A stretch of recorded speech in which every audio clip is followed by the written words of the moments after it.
To Sherlock Holmes, she was always the woman. He rarely called her by any other name. In his mind, she stood out above everyone else. It's not that he was in love with Irene Adler. Love and emotions in general were things he actually hated. His mind was like a high-precision machine. Cold, logical, and perfectly balanced.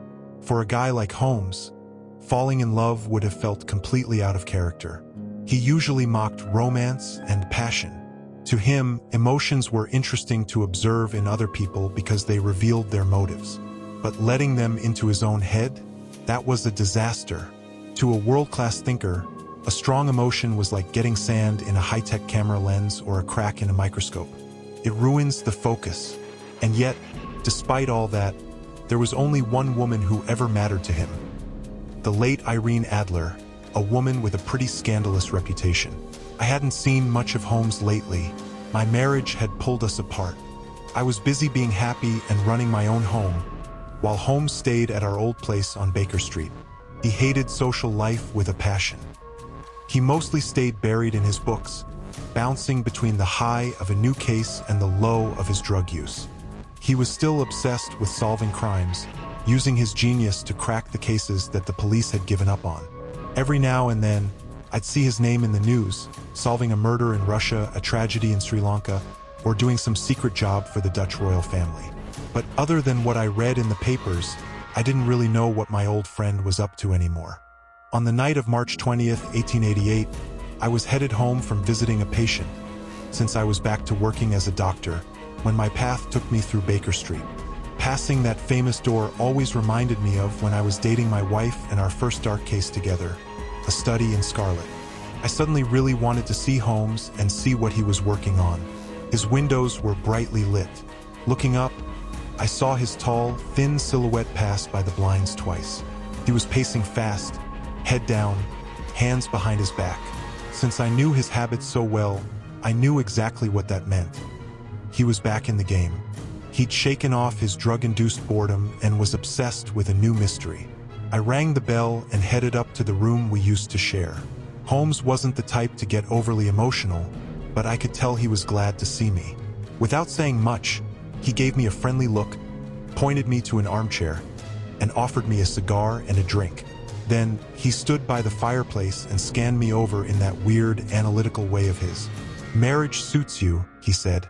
"I think you've gained about 7.5 pounds since I last saw you, Watson."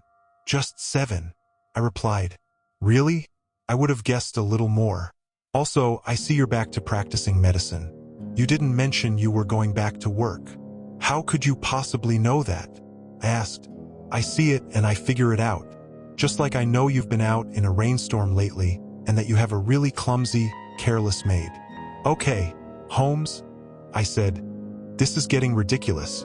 If you lived a few hundred years ago, they would have burned you at the stake for witchcraft. It's true I took a walk in the country on Thursday and got soaked, but I changed my clothes. How could you possibly know? And as for the maid, Mary Jane is hopeless and my wife already fired her. But again, I have no idea how you figured that out." He just chuckled and rubbed his hands together. "It's actually pretty simple," he said. "I can see that on the inside of your left shoe, right where the firelight hits it, there are 6 parallel scratches in the leather. It's obvious they were caused by someone clumsily scraping off crusted mud with a sharp tool. That gives me my 2 answers. You were out in terrible weather, and you have a particularly careless maid who treats your boots like garbage. As for you being a doctor, if a guy walks into my place smelling of antiseptic, has a silver nitrate stain on his finger, and a weird bulge in his hat where he's hidden his stethoscope, I'd have to be an idiot not to realize he's a practicing physician." I laughed at how easy he made it sound. "When you explain it," I said, "it seems so simple that I feel like I could do it myself. But every single time you do it, I'm totally lost until you walk me through the steps. And yet, I'm pretty sure my eyesight is just as good as yours." "Exactly," he answered, lighting a cigarette and dropping into an armchair. "You see, but you don't observe. There's a big difference. For instance, you've walked up the stairs from the hallway to this room plenty of times, right?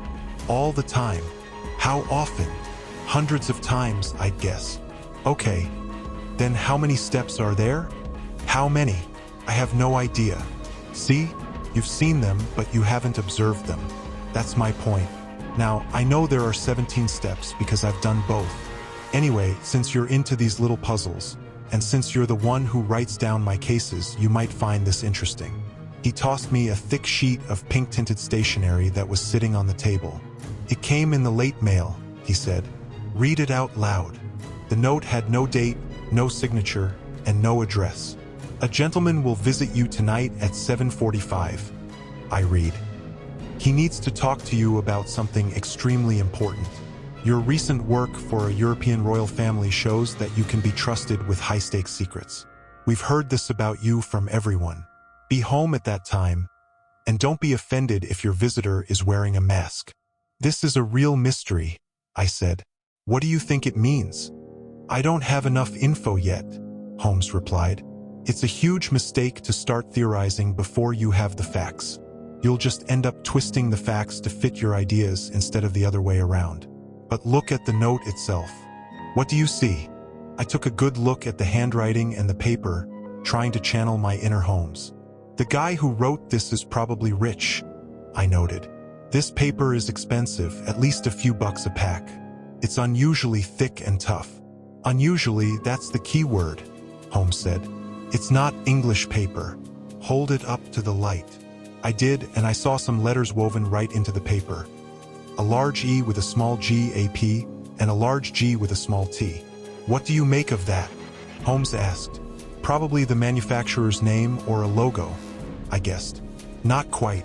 The G and T stand for Gesellschaft, which is German for company. It's like our Co. The P stands for papier. Now let's check the geography book. He pulled a thick brown volume off the shelf. Eglo, Eglinitz. Here we go, Igria. It's in a German-speaking part of Bohemia, near Carlsbad. It's famous for glass factories and paper mills. Ha! What do you think of that? He looked thrilled, blowing out a huge cloud of cigarette smoke. So the paper was made in Bohemia, I said. Exactly. And the person who wrote the note is German. Did you notice the weird grammar? This account of you we have from all quarters received. A Frenchman or a Russian wouldn't write like that. Only Germans are that rude to their verbs. So, now we just have to figure out what this German wants, the one who uses Bohemian paper and wears a mask. And if I'm not mistaken, here he is now. As he spoke, we heard the sharp sound of horses' hooves and wheels scraping against the curb, followed by a loud ring of the doorbell. Holmes gave a low whistle. A pair of horses, by the sound of it, he said, glancing out the window. Yep, a fancy carriage and two beautiful horses. Those cost at least 150 guineas each. There's definitely money in this case, Watson, even if there's nothing else. I should probably head out, Holmes, I suggested. Not at all, Doctor. Stay right here. I'm lost without my biographer. Plus, this looks like it's going to be interesting. It would be a shame to miss it. But your client, don't worry about him. I might need your help, and he might too. Here he comes. Sit down and pay close attention. We heard slow, heavy footsteps coming up the stairs and down the hallway. They stopped right outside the door. Then there was a loud, commanding knock. Come in, Holmes called out. A man walked in who was massive, at least 6'6", with the build of a pro wrestler. His outfit was incredibly expensive, but in a way that most English people would find a bit extra. He wore a double-breasted coat trimmed with thick fur, and a deep blue cloak draped over his shoulders lined with bright orange silk. The cloak was fastened at his neck with a brooch made of a huge, glowing gemstone. Fur-trimmed boots that went halfway up his calves finished off his look of old-world wealth. He held a wide-brimmed hat in his hand and wore a black mask that covered the top of his face down to his cheekbones. He must have just put it on, because his hand was still reaching for it as he entered. From what I could see of his lower face, he looked like a man with a very strong personality. He had a thick lip and a long, straight chin that made him look incredibly stubborn. "Did you get my note?" he asked. His voice was deep and harsh, with a heavy German accent. "I told you I'd come." He looked back and forth between us, not sure who was who. "Please have a seat," Holmes said. "This is my friend and colleague, Dr. Watson. He helps me with my cases from time to time. Now, who am I speaking with? You can call me Count von Kram, a nobleman from Bohemia. I assume your friend here is a man of honor who can keep a secret? This is extremely important. If not, I'd rather speak with you in private. I started to get up to leave, but Holmes grabbed my wrist and shoved me back into my chair. It's both of us or nobody, Holmes said. Anything you can say to me, you can say in front of him. The Count shrugged his massive shoulders. Fine, but first you must both swear to absolute secrecy for 2 years. After that, it won't matter. But right now, this is so serious it could literally change the course of European history. I promise, Holmes said. Me too, I added. You'll have to excuse the mask, our strange guest continued. The high-ranking person I work for wants me to stay anonymous. And I'll admit right now, Count von Kram isn't my real name. I figured, Holmes said dryly. This is a very delicate situation. We have to take every precaution to stop a massive scandal that could ruin one of the royal families of Europe. To be blunt, it involves the House of Ormstein, the kings of Bohemia. I knew that too, Holmes murmured, leaning back in his chair and closing his eyes. Our visitor looked surprised. He had probably been told that Holmes was the most sharp and energetic detective in Europe, but right now, Holmes just looked like a guy lounging lazily in a chair. Holmes slowly opened his eyes and looked impatiently at his giant client. Your Majesty, Holmes said, if you just tell us the story, I can actually start helping you. The man jumped out of his chair and started pacing the room, visibly stressed. Finally, in a burst of frustration, he ripped off his mask and slammed it onto the floor. You're right, he shouted. I am the king. Why am I even trying to hide it? Why indeed? Holmes murmured. I knew you were Wilhelm Gottsreich Sigismund von Ormstein, king of Bohemia, before you even said a word. But you have to understand, the king said, sitting back down and rubbing his forehead. I'm not used to doing my own dirty work. This matter is so sensitive that I couldn't trust an agent with it. I'd be giving them too much power over me. I traveled in secret from Prague just to talk to you. Then talk, Holmes said, closing his eyes again. Here are the facts. About 5 years ago, while I was staying in Warsaw, I met a well-known adventuress named Irene Adler. I assume you know the name. Doctor, look her up in my files, would you? Holmes murmured. For years, Holmes had kept a massive database of news clippings and info on everyone, so he could find the dirt on almost anybody instantly. I found her entry tucked between a Hebrew rabbi and a naval commander who wrote books about deep-sea fish. Let's see, Holmes said. Born in New Jersey, 1858, contralto singer, performed at La Scala and the Warsaw Opera, retired from the stage and now lives in London. Okay, so your Majesty got involved with her, wrote some embarrassing letters, and now you want them back. Exactly. But how? Was there a secret marriage? No. Any legal documents or certificates? None. Then I don't get the problem, Your Majesty. If she tries to use the letters for blackmail, how can she prove they're real? The handwriting. Whatever. People forge handwriting. It's on my private stationery. Could have been stolen. It has my personal wax seal. Fake. There's a photograph. Anyone can buy a photo of you. But we're both in the photo. Holmes sat up. Oh boy, that's bad. You really messed up there, Your Majesty. I was crazy. I lost my mind. You've put yourself in a very dangerous spot. I was only the crown prince then. I was young. I'm only 30 now. We have to get that photo back, Holmes said. We've tried. We failed. Then pay her. Buy it. She won't sell. Steal it then. I've tried 5 times, the king said. I hired burglars to flip her house twice. We lost her luggage when she traveled. She's been jumped on the street twice. Nothing. We found nothing. No trace of it? 0. Holmes laughed. This is a fun little problem. It's not fun for me, the king said, offended. I'm sure. So, what does she plan to do with the photo? Use it to ruin me. But how? I'm about to get married. I heard. To Clotilde Lothman von Saxe-Meiningen, the daughter of the King of Scandinavia. Her family is incredibly strict. She's the definition of classy. If there's even a hint of a scandal, the wedding is off. And Irene Adler? She's threatening to send them the photo, and she'll do it. I know her. You don't understand. She has a soul of steel. She has the face of a supermodel, but the mind of a cold, determined strategist. She'll go to any length to stop me from marrying someone else. Literally any length. You're sure she hasn't sent it yet? Holmes asked. Positive. How come? Because she said she'd send it the day the engagement is officially announced. That's this coming Monday. Oh, so we've got 3 days, Holmes said with a yawn. That's lucky. I've got a few other big things I'm working on right now. Your Majesty is staying in London for a bit. Definitely.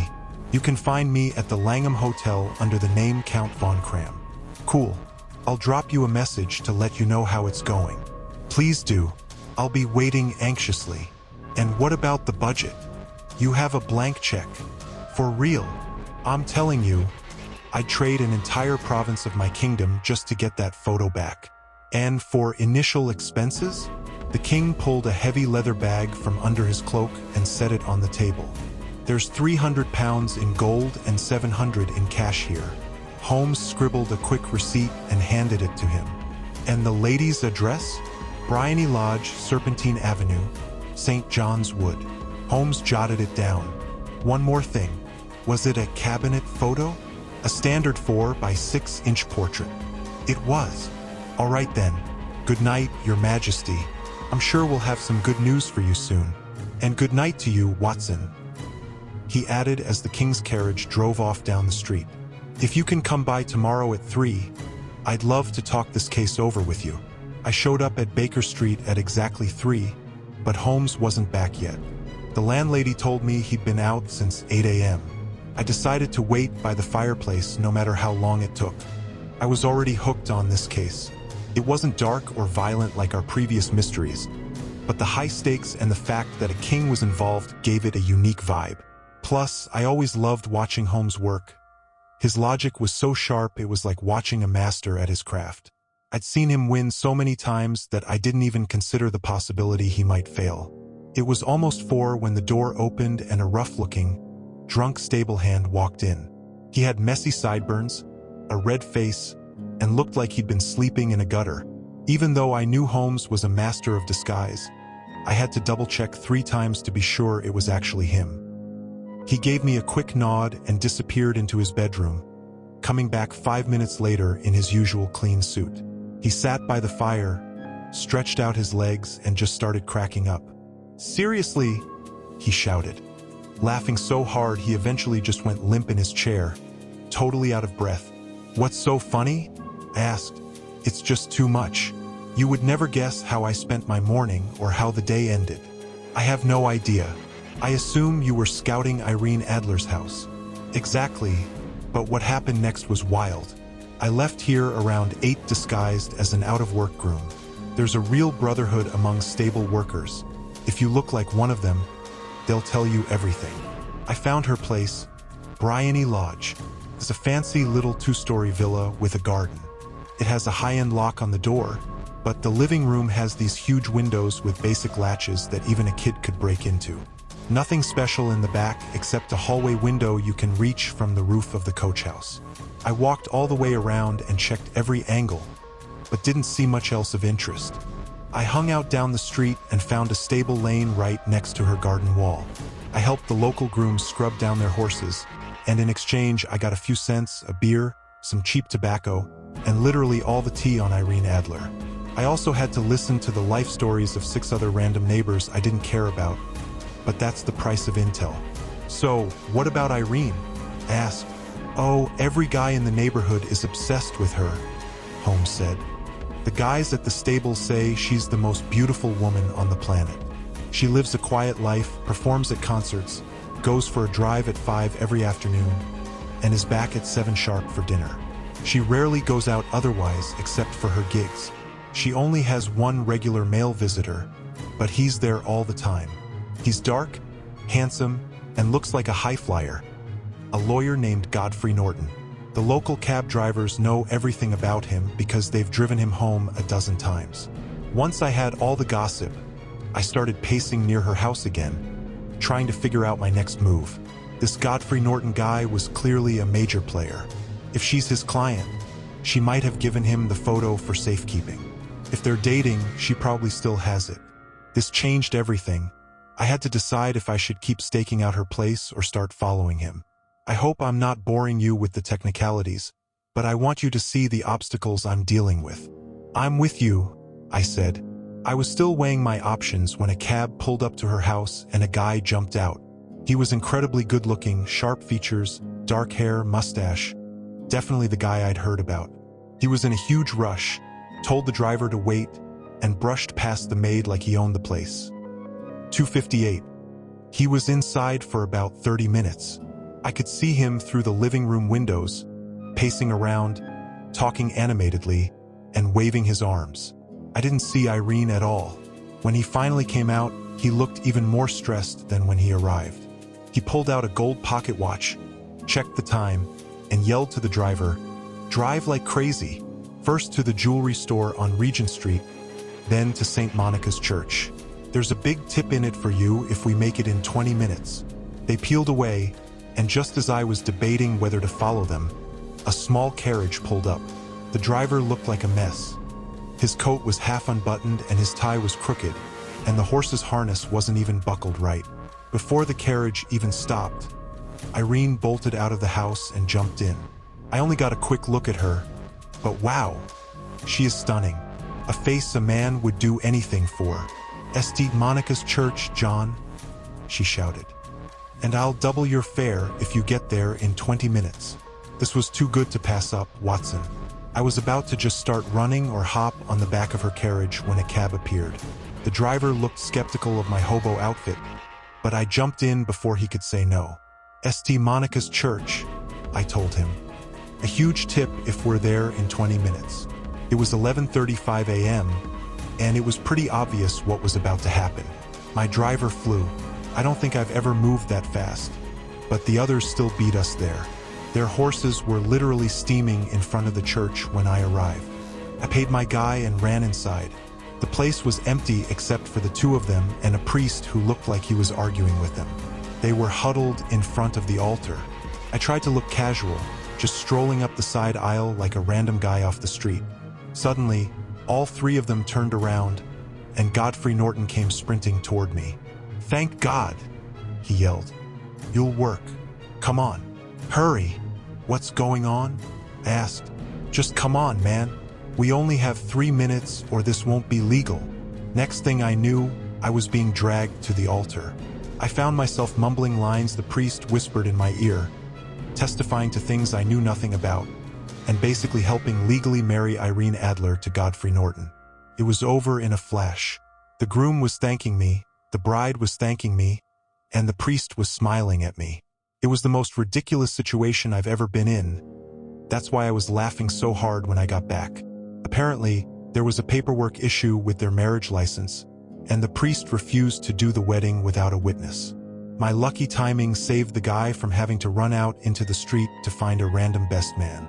The bride even gave me a coin, and honestly, I think I'll keep it as a souvenir. "That's a major plot twist," I said. "So what's the plan now?" "Well, it definitely complicates things.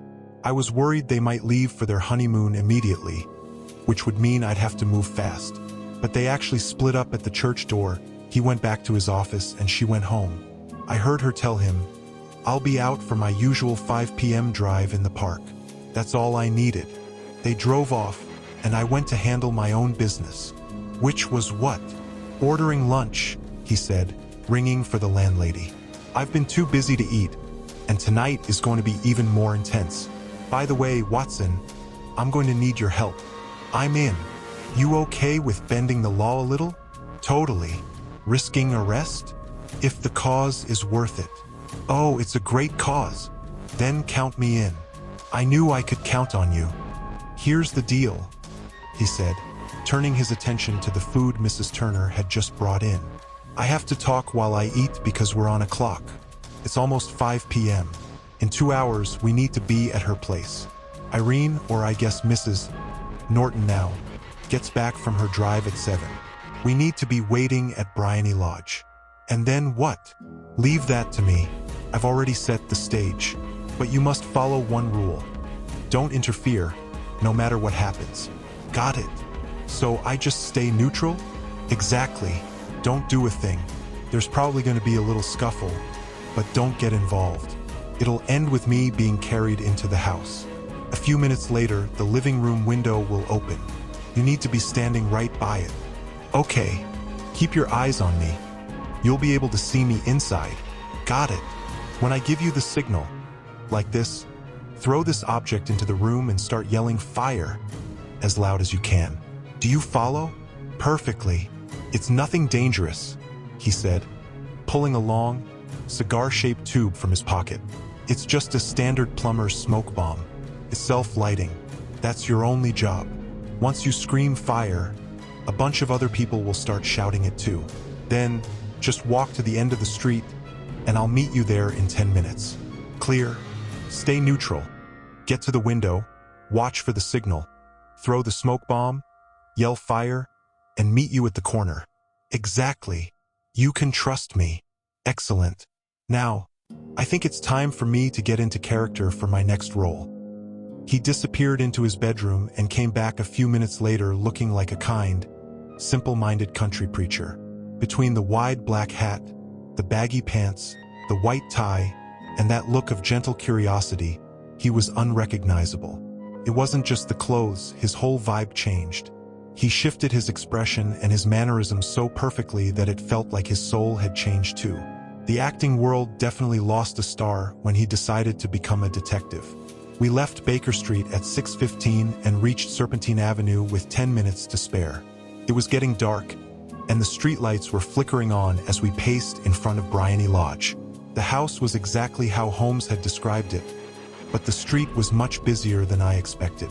There were guys smoking and laughing on the corner, a guy sharpening scissors, a couple of soldiers flirting with a nanny, and several well-dressed guys just hanging around with cigars.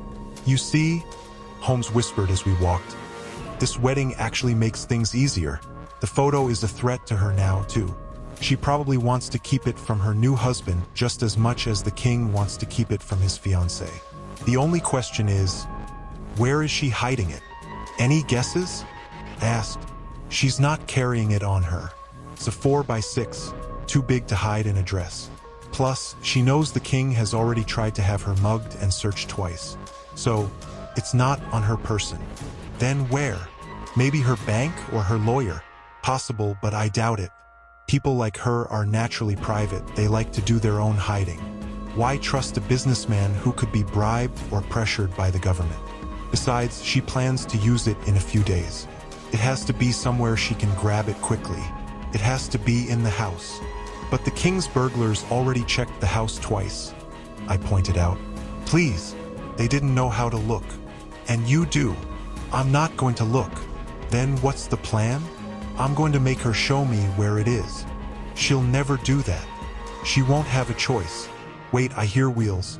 That's her carriage. Get ready to do exactly what I told you. The carriage lights rounded the corner and pulled up to the front door. Immediately, a guy from the corner ran up to open the door, hoping for a tip, but another guy shoved him out of the way to do it himself. A massive argument broke out. The soldiers jumped in to back one guy, the scissors grinder backed the other, and suddenly it was a full-on brawl. The lady stepped out of the carriage and found herself right in the middle of a crowd of men fighting with fists and sticks. Holmes dived into the pile to protect her, but just as he reached her, he let out a scream and collapsed to the ground, blood streaming down his face.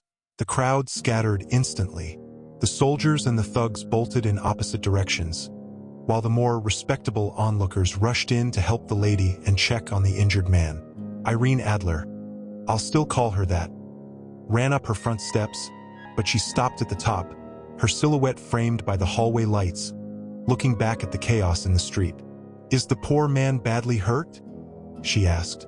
He's dead, several people shouted. No, he's still breathing, someone else yelled. But he won't last until he gets to a hospital. "He's a hero," a woman added. "Those thugs would have taken the lady's purse and watch if it weren't for him. They were a nasty gang. Look, he's moving. He can't stay out here on the sidewalk. Can we bring him inside, ma'am?" "Of course. Bring him into the living room. There's a comfortable sofa. This way, please." They slowly and solemnly carried him into Briony Lodge. From my spot by the window, I watched everything. The lights were on and the blinds were still up, so I had a clear view of Holmes lying on the couch. I don't know if he felt any guilt about what he was doing, but I've never felt more ashamed in my life. Seeing how beautiful and genuinely kind she was as she helped the injured man made me feel like a villain. But I couldn't let Holmes down now. I hardened my heart and gripped the smoke rocket under my coat. "We're not hurting her," I told myself. "We're just stopping her from hurting someone else." Holmes sat up and gestured like he couldn't breathe. A maid ran over and threw the window wide open. That was the signal. Holmes raised his hand, and I tossed the smoke rocket into the room, screaming "fire" at the top of my lungs. Immediately, the whole crowd, rich people, stablehands, maids, all started screaming "fire" together. Thick clouds of smoke poured out of the window. I saw people running around inside, and a moment later, I heard Holmes's voice telling everyone it was a false alarm. I slipped through the chaos, made it to the corner, and 10 minutes later, I was relieved to have Holmes walking beside me again. We walked fast and stayed silent until we reached a quieter street. "You handled that perfectly, Doctor," he said. "Everything went exactly as planned. Do you have the photo? I know where it is. How did you figure it out?" She showed me, just like I told you she would. "I'm still confused," I admitted. "It's not magic," he laughed. "The whole thing was simple. You probably realized that everyone on the street was an actor I hired for the night. I figured that much. When the fight started, I had a little wet red paint in my hand. I ran forward, fell, smashed my hand against my face, and looked like a bloody mess. It's an old theater trick. I guessed that part too. Then they had to carry me in. She had no choice. They took me to the living room, the exact room I suspected. I wasn't sure if she kept the photo there or in her bedroom, but I was going to find out. They put me on the couch. I pretended to gasp for air. They had to open the window, and that gave you your opening. How did that help you? I asked. It was the most important part, Holmes explained. When someone thinks their house is on fire, their first instinct is to save what they value most. It's an overwhelming impulse. I've used it to solve cases before. A mother grabs her baby. A single woman reaches for her jewelry box. I knew that for Irene, nothing in that house was more important than the photograph. She fell for it perfectly. The smoke and the screaming were enough to rattle anyone. The second you yelled, "Fire," she ran to a hidden compartment behind a sliding panel right above the bell pull. I saw her start to pull the photo out. When I told everyone it was a false alarm, she put it back, looked at the smoke bomb, and bolted out of the room. I haven't seen her since. I got up, made some excuses, and got out of there. I thought about grabbing it right then, but her driver was watching me closely, so I decided not to risk it. Being too hasty can ruin everything. So what's next? The job is basically done. I'll go there tomorrow morning with the king, and you, if you want to come. We'll be shown into the living room, but by the time she sees us, the photo will already be in our hands. I think the king would enjoy being the one to actually grab it. What time are we going? 8 in the morning. She'll likely still be asleep, so we'll have a clear shot. Plus, we need to move fast before she changes her plans because of the wedding. I need to send a telegram to the king right now. We reached Baker Street and stopped at the front door. As Holmes was digging through his pockets for his keys, someone walking by said, "Good night, Mr. Sherlock Holmes." There were a few people on the sidewalk, but the voice seemed to come from a slim young man in a long coat who was walking past quickly. "I've heard that voice before," Holmes said, staring down the dark street. "Now, I wonder who the hell that was." I stayed at Baker Street that night. We were just having coffee and toast the next morning when the King of Bohemia burst into the room. "You got it!" he shouted, grabbing Holmes by the shoulders and staring at him. Not yet. But you have hopes? I have hopes. Then let's go. I can't wait another second. We need a cab. No need. My carriage is waiting outside. Perfect. We headed down and drove back to Briony Lodge. Irene Adler is married, Holmes remarked on the way. Married? When? Yesterday. To who? An English lawyer named Norton. She couldn't possibly love him. I hope she does, Holmes said. Why? Because then your Majesty wouldn't have to worry about her anymore. If she loves her husband, she's over you. And if she's over you, she has no reason to mess with your wedding plans. That's true. And yet, man, I wish she'd been born into royalty. What a queen she would have made. He went silent and moody until we pulled up to her house. The front door was wide open, and an older woman was standing on the steps, watching us with a smirk as we got out of the carriage. Mr. Sherlock Holmes, I assume? She asked. I am, Holmes replied, looking caught off guard. Well, my mistress told me you'd probably stop by. She and her husband left on the 5:15 a.m. train for Europe. What? Holmes staggered back, pale with shock. She left the country? And she's never coming back. What about the papers? The king asked hoarsely. Is everything lost? We'll see. Holmes pushed past the maid and ran into the living room, with the king and me right behind him. The place was a mess. Drawers open, shelves emptied, like she'd packed in a huge rush. Holmes sprinted to the hidden compartment, ripped back the panel, and pulled out a photograph and a letter. The photo was of Irene Adler in an evening gown. The letter was addressed, to Sherlock Holmes, ESQ to be left until called for. We all read it together. It was dated midnight the night before. My dear Mr. Sherlock Holmes, you really did a great job. You totally fooled me. I didn't suspect a thing until after the fire alarm. But once I realized I'd shown you the hiding spot, I started thinking. I was warned about you months ago. I was told that if the king hired anyone, it would be you. I even had your address. Still, you managed to get me to reveal the secret. Even when I got suspicious, it was hard to think that kind old preacher was a fake. But remember, I was an actress. I'm used to wearing men's clothes. I actually used them all the time to move around the city freely. I had my driver watch you, ran upstairs, changed into my walking clothes, and followed you right as you left my house. I followed you all the way to your front door just to be sure it was really the famous Sherlock Holmes. Then, I couldn't resist wishing you good night before I went to see my husband. We decided the best thing to do was run, considering who we were up against. So the house is empty. As for the photo, your client can relax. I'm in love with a much better man than him. The king can do whatever he wants. I'm not going to stop him. I'm only keeping the photo to protect myself, just in case he tries to come after me again. I'm leaving a different photo behind that he might actually want to keep. Sincerely, Irene Norton Adler. What a woman! The king cried. Didn't I tell you how sharp she was? She would have been an incredible queen. Isn't it a shame we aren't on the same social level? From what I've seen, Holmes said coldly, she is on a completely different level than you, Your Majesty. I'm sorry I couldn't finish this case more successfully. Are you kidding? The king said. This is a total success. I know her, her word is gold. That photo is as safe as if it were burned. I'm glad you feel that way. I owe you so much. How can I reward you? Here, take this ring.